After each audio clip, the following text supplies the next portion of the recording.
नमस्कार प्रिय दर्शकों, आज एक बार पुनः आप सभी के सामने एक ज्ञानवर्धक और एक प्रेरणादायक कहानी लेकर हाजिर हुए हैं।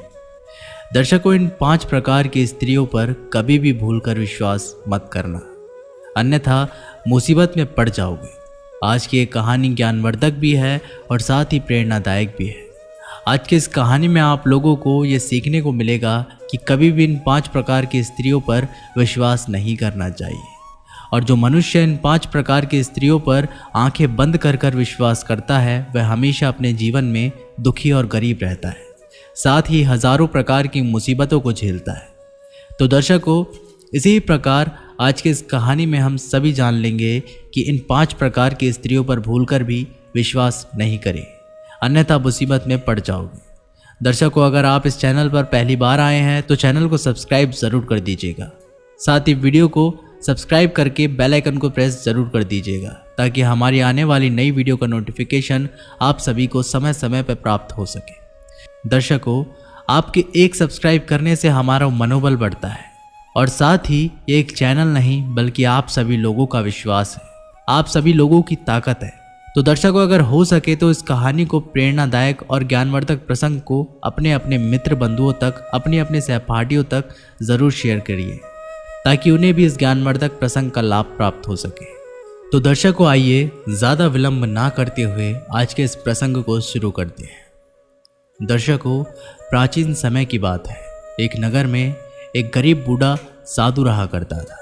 गरीब बूढ़ा साधु अपने घर में अपनी पत्नी के साथ रहता था, परंतु जो वह साधु अपने घर में आर्थिक तंगी से बहुत परेशान था। साधु के घर में खाने के लिए दाना नहीं था, पीने के लिए पानी नहीं था,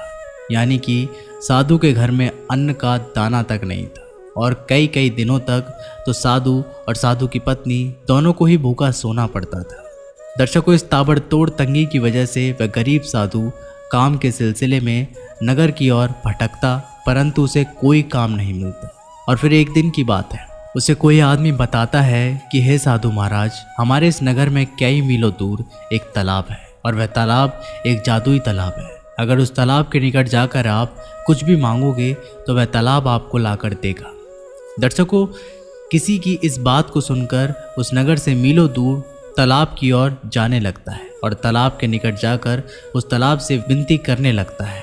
और फिर कुछ समय बाद उस तालाब के अंदर से एक देवता प्रकट होते हैं और फिर देवता प्रकट होते ही वह साधु उस देवता को अपनी पूरी बातें बताता है, अपने पूरे जीवन को, जो उसके साथ आर्थिक तंगियां चल रही होती है, सभी को बता देता है। और फिर उसी समय उस तालाब में से वह प्रकट हुए देवता उस साधु को एक शंख देते हैं और कहते हैं कि हे साधु, मैं तुम्हें ये शंख देता हूँ और इस शंख को तुम अपने घर में ले जाकर इससे जो भी मांगोगे तुम्हें ये शंख दे देगा, परंतु ये शंख तुम्हें 5 रुपये से ज़्यादा नहीं देगा। दर्शकों, इस प्रकार फिर वह साधु उस तालाब में वह शंख प्राप्त कर अपने घर की ओर वापस लौटने लगता है और लौटते लौटते शाम हो जाती है। और जैसे ही शाम का समय होता है, वो साधु सोचने लगता है कि अभी बहुत रात हो चुकी है और रात के समय चलना मतलब शैतान का काम होता है, इसलिए मुझे अब कहीं ना कहीं रुकना ही चाहिए, विश्राम करना चाहिए। तो दर्शकों, फिर जैसे ही वह साधु देखता है तो उसे एक पास में ही एक हवेली दिखाई देती है। दर्शकों, वो हवेली एक ज़मींदार की होती है, एक सेठ की होती है। और फिर उस हवेली के दरवाजे पर जाकर जैसे ही वह गरीब साधु उस हवेली के दरवाजे को बजाता है तो वहाँ से उस हवेली का मालिक ज़मींदार आता है और ज़मींदार अपने घर के मुख्य द्वार पर साधु को देखकर बहुत प्रसन्न होता है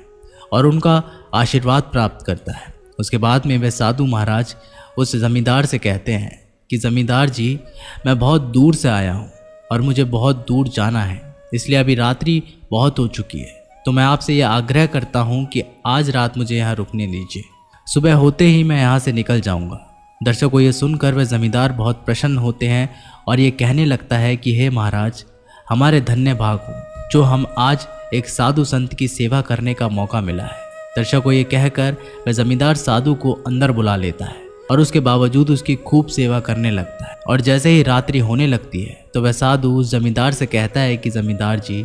अभी शाम हो रही है और मुझे पूजा करनी है, तो मैं आपसे आग्रह करता हूँ कि आप मुझे पूजा के लिए थोड़े से फूल ला कर दीजिए, इसलिए आपको फूलों की व्यवस्था करनी है। दर्शकों, फिर साधु की ये बात सुनकर वह जमींदार अपनी हवेली के दूसरे कक्ष में फूल लेने के लिए जाता है तो गरीब साधु सोचने लगता है कि अभी मेरे पास मौका है,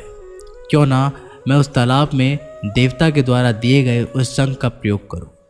क्या सच में ये पैसा देता है? तो दर्शकों, फिर उस सेठ के जाने के बाद, उस जमींदार के जाने के बाद जैसे ही वह साधु शंख को निकाल कर शंख से पैसे मांगने लगता है तो शंख उसे झट से 5 रुपये दे देता है। दर्शकों, इस सारी घटना को वह जमींदार और जमींदार की पत्नी दोनों ही छुपकर देख रहे होते हैं। उसके बाद में वह जमींदार सोचने लगता है कि जब ये साधु हमारे घर में पहली बार आए थे, जब ये कक्ष में आए थे और जब इन्होंने इस शंख को रखा था संभाल कर, तभी मैं समझ गया था कि कुछ न कुछ तो करामात इस शंख की है। दर्शकों, उसके बाद में उस जमींदार के मन में लालच आ गया था और जमींदार सोचने लगता है कि आज कैसे भी करके मुझे इस शंख को प्राप्त करना है। अगर ये शंख मुझे प्राप्त हो जाएगा तो मैं बहुत बड़ा आदमी बन जाऊंगा, इस पूरे नगर में सबसे अमीर आदमी बन जाऊंगा। दर्शकों, उसके बाद में वह जमींदार उस साधु को फूल लाकर देता है और साधु पूजा करता है और फिर साधु को भोजन खिलाकर वह सब भी सो जाते हैं और साधु उस शंख को अपने सिराने रख लेता है। दर्शकों, जैसे ही आधी रात्रि का समय होता है तो वह जमींदार अपना एक सादा शंख लेता है, यानी कि एक साधारण सा शंख लेता है, उसे साधु के सिराने रख के और उस साधु के चमत्कारी शंख को हासिल कर लेता है। दर्शकों, फिर जैसे ही सुबह का समय होता है तो साधु अपना शंख समझकर उस साधारण शंख को उठाकर उस जमींदार के घर से अपने नगर की ओर बढ़ने लगता है और फिर अपने घर में जाकर अपनी पत्नी के पास जाता है और पत्नी के पास जाकर बहुत प्रसन्न होने लगता है। और दर्शकों, उधर वो जमींदार अपने छल से उस चमत्कारिक शंख को प्राप्त कर बहुत प्रसन्न होता है और सोचने लगता है कि अब मैं इस शंख की पूजा करूंगा और इस शंख से अधिक धन प्राप्त करूंगा और इस पूरे नगर में सबसे धनवान हो जाऊंगा।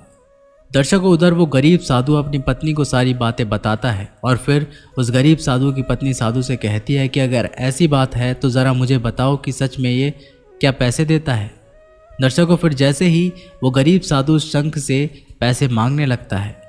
तो उसे वो कुछ भी नहीं देता है, क्योंकि उस जमींदार ने उस साधु के चमत्कारिक शंख से उस साधारण शंख को बदल दिया था।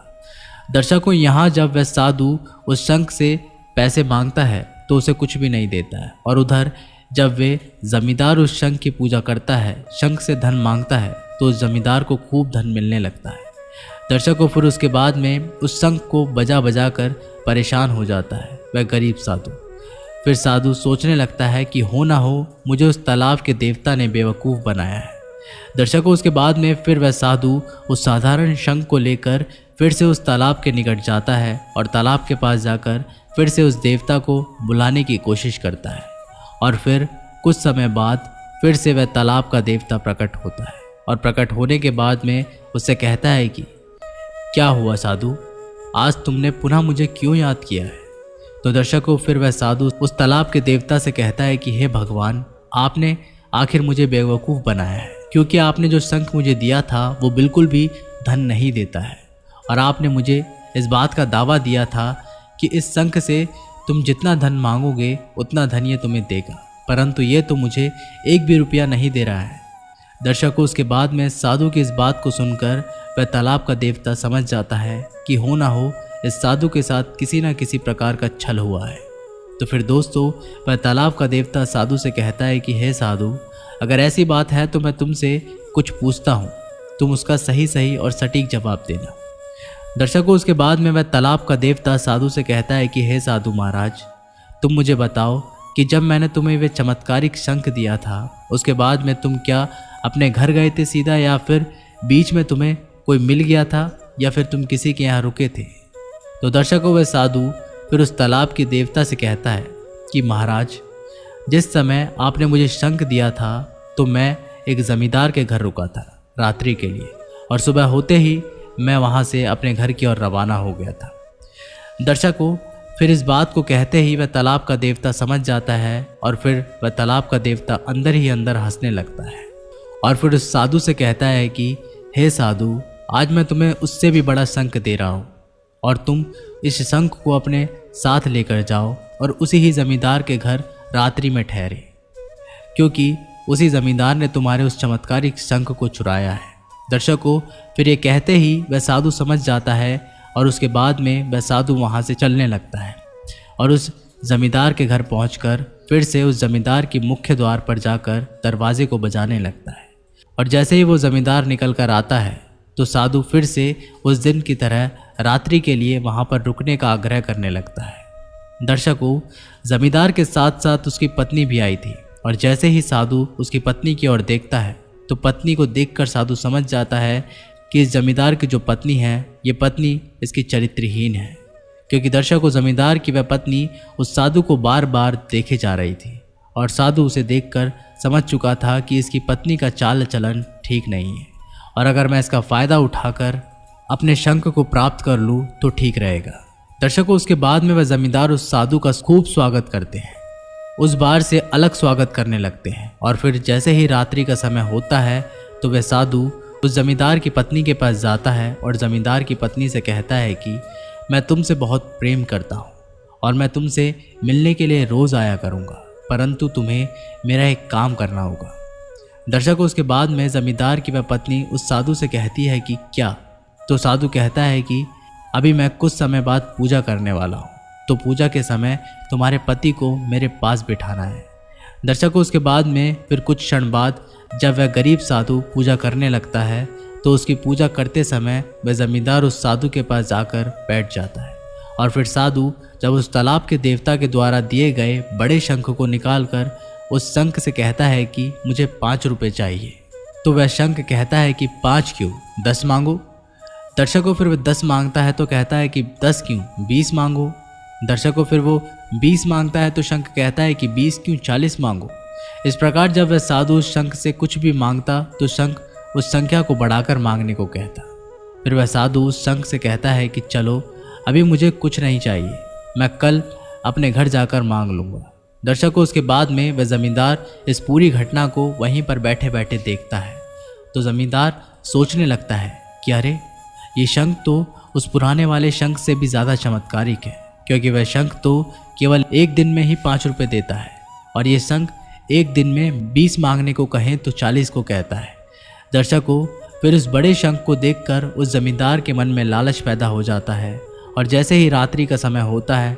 वह जमींदार उस 5 रुपये देने वाले शंख को उठाता है और उस साधु के पास जाकर उस बड़े शंख को उठाकर उसके पास 5 रुपये वाले शंख को रख देता है और बड़े शंख को उठाकर अपने घर में छुपा देता है। दर्शकों, जैसे ही सुबह का समय होता है तो वे साधु अपने उस असली 5 रुपये देने वाले शंख को उठा लेता है और समझ जाता है कि जो होना था वो हो गया है और उस 5 रुपये देने वाले शंख को उठाकर मन ही मन हंसता हुआ अपने घर आ जाता है